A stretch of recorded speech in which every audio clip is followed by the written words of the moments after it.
Para saudara yang terkasih, hari ini kita disapa oleh sabda Tuhan untuk semakin meyakini betapa Allah sangat peduli.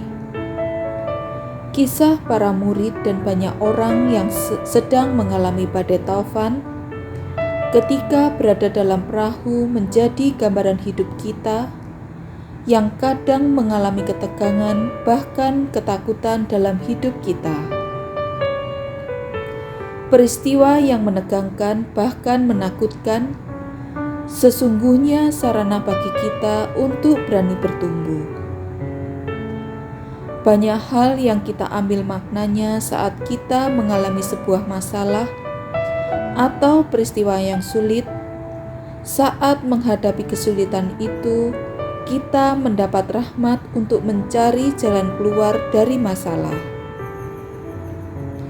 Kita belajar tabah, kuat, dan berani untuk menghadapinya. Tak jarang masalah itu juga soal relasi kita dengan sesama. Saat terjadi relasi yang tidak baik, kita semakin mengenal diri kita di hadapan sesama, dan kita juga semakin mengenal orang lain. Sesungguhnya setiap masalah memberikan makna dan menjadi sarana pertumbuhan diri kita. Lalu, di mana kehadiran Allah yang peduli saat kita mengalami masalah?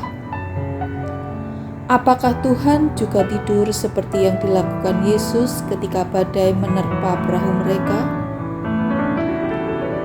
Dalam Injil, Yesus berkata, "Mengapa kamu kurang percaya?"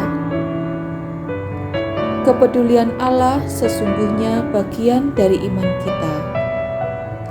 Sebagai orang beriman, kita yakin bahwa seluruh hidup kita dan seluruh peristiwa hidup kita berada dalam penyelenggaraan Allah.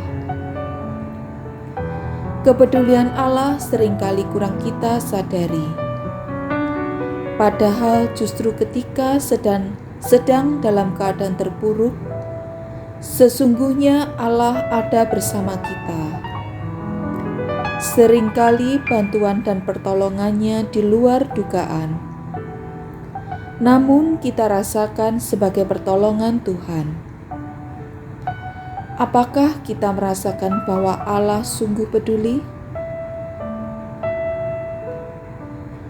Marilah berdoa. Dalam nama Bapa dan Putra dan Roh Kudus, amin. Tuhan Yesus Kristus, ampunilah kami yang seringkali kurang menyadari kehadiran-Mu dalam seluruh peristiwa hidup kami, terutama di saat kami sedang menghadapi kesulitan. Semoga kami semakin hari semakin memiliki iman yang teguh kepadamu dan menyandarkan setiap peristiwa hidup kami hanya kepadamu. Dalam nama Bapa dan Putra dan Roh Kudus, amin. Sunsafe Lover, selamat beraktivitas. Tuhan memberkati.